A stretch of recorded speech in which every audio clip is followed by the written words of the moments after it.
Assalamualaikum warahmatullahi wabarakatuh. Salam jumpa lagi dulur-dulur. Saat ini kita sedang berada di areal pesarian Dewi Sekardadu, tepatnya di Desa Cemandi, Kecamatan Sedati, Kabupaten Sidoarjo, Jawa Timur. Saat ini kita sudah berada di dalam areal makam beliau.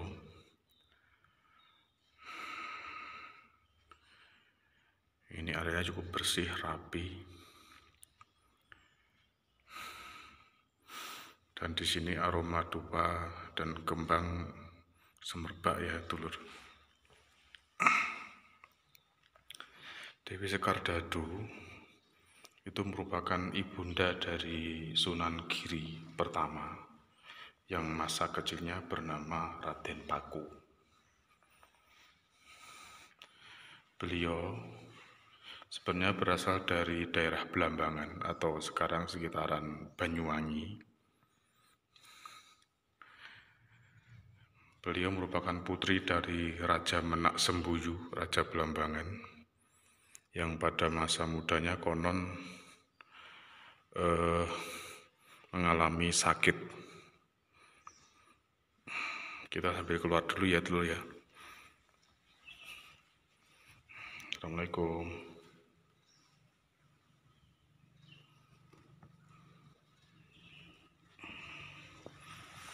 Kita tutup dulu pintunya. Nah, sekarang kita sudah berada di luar area makam beliau. Nah, ini tadi kita berada di dalam bangunan bergenteng hijau ini ya dulu ya. Area makam beliau cukup luas. Di situ ada bangunan musola.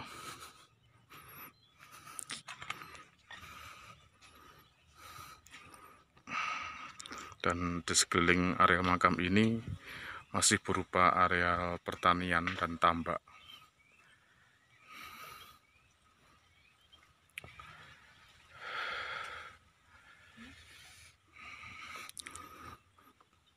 Kita lanjutkan lagi dulu.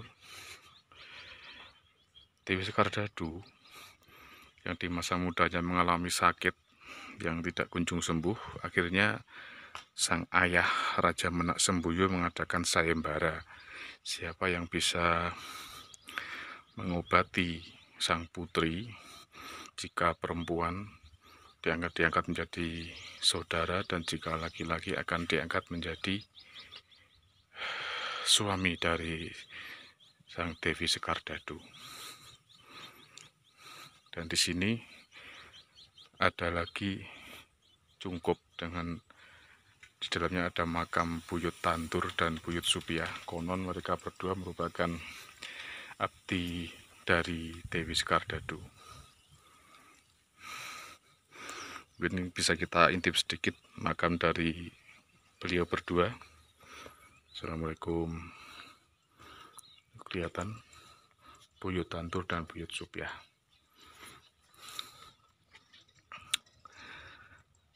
Dan di belakang sana ada satu makam, cuma kurang jelas informasinya, itu makamnya siapa.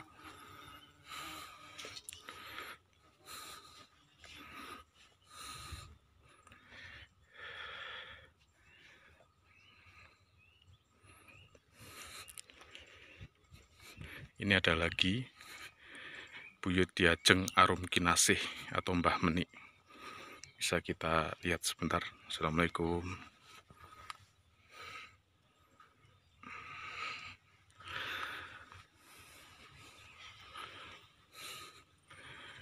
Ini kelihatan sekali lingkungan sekitar makam ini masih berupa tambak dan rawa dan sebagian pertanian. Dan di kejauhan sana tampak Bandara Internasional Juanda. Kita lanjutkan tadi dari mana ya?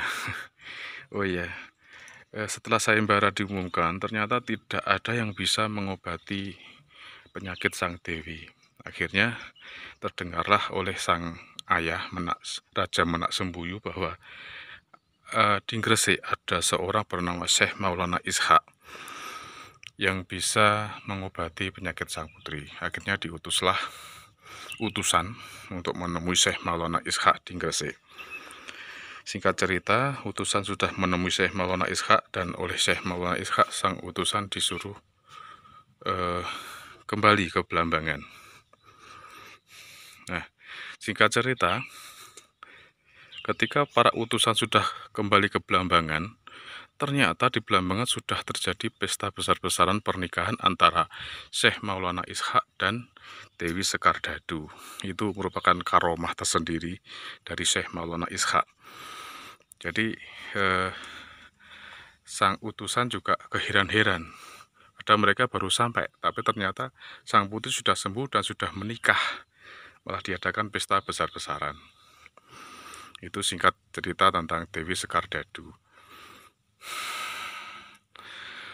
Sebenarnya ada beberapa makam di Dewi Sekardadu di Jawa Timur ini. Kalau nggak salah ada 5. Ada di Gresik, Lamongan, dan di Sidoarjo. Sidoarjo sendiri ada 2. Salah satunya di sini, di Desa Cemandi ini. Dan ada lagi satu di Desa Ketingkan, kalau tidak salah, Kecamatan Buduran. Mungkin kalau ada waktu, kapan-kapan kita mengunjungi makamnya yang berada di Desa Ketingkan. Cuma yaitu yang benar yang mana, wallahu alam ya. Karena dari kelima lokasi makam Dewi Sekardadu tersebut, para masyarakat meyakini bahwa di lokasi mereka lah makam Sang Dewi berada. Perlu diketahui, kenapa kok Sang Dewi dari Blambangan bisa sampai di Sidoarjo atau di Gresik atau Lamongan. Karena ketika setelah menikah, Sang Dewi Sekardadu hamil. Nah, lalu ketika hamil, Sang Dewi ditinggal oleh Syekh Maulana Ishak untuk kembali ke Gresik.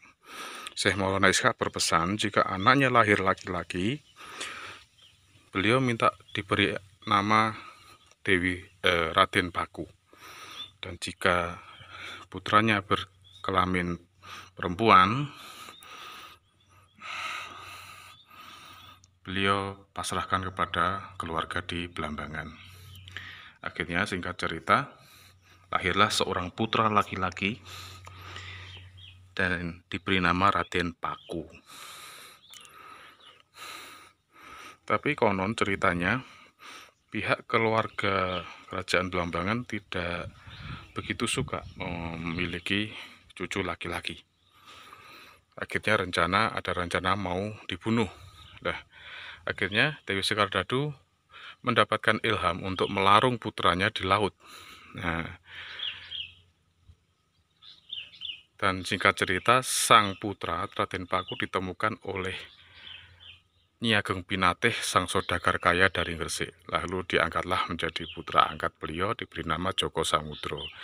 Nah, akhirnya dengan kesedihan yang mendalam, Dewi Sekardadu mencari sang putra Raden Paku ke laut. Berhari-hari, bertahun-tahun, akhirnya terdampaklah Sang Dewi Sekardadu di Sidoarjo. Itu kalau menurut cerita versi Sidoarjo ya, dulur. Mendarat di sini, dan konon akhirnya beliau menghembuskan nafas terakhir di Cemandi sini. Karena memang lokasi sini tidak jauh dari laut, sekitar 3-4 km sebelah timur sana sudah laut ya, dulur. Ya, dulur, mungkin itu dulu yang bisa saya gali dari makam Dewi Sekardadu di Desa Cemandi ini. Ada beberapa makam Dewi Sekardadu yang lain. Mudah-mudahan jika tidak ada arah melintang, kita akan mengunjungi semua makamnya. Oke, dulur, salam jumpa lagi di lain waktu dan lain tempat. Tetap sehat dan wassalamualaikum warahmatullahi wabarakatuh.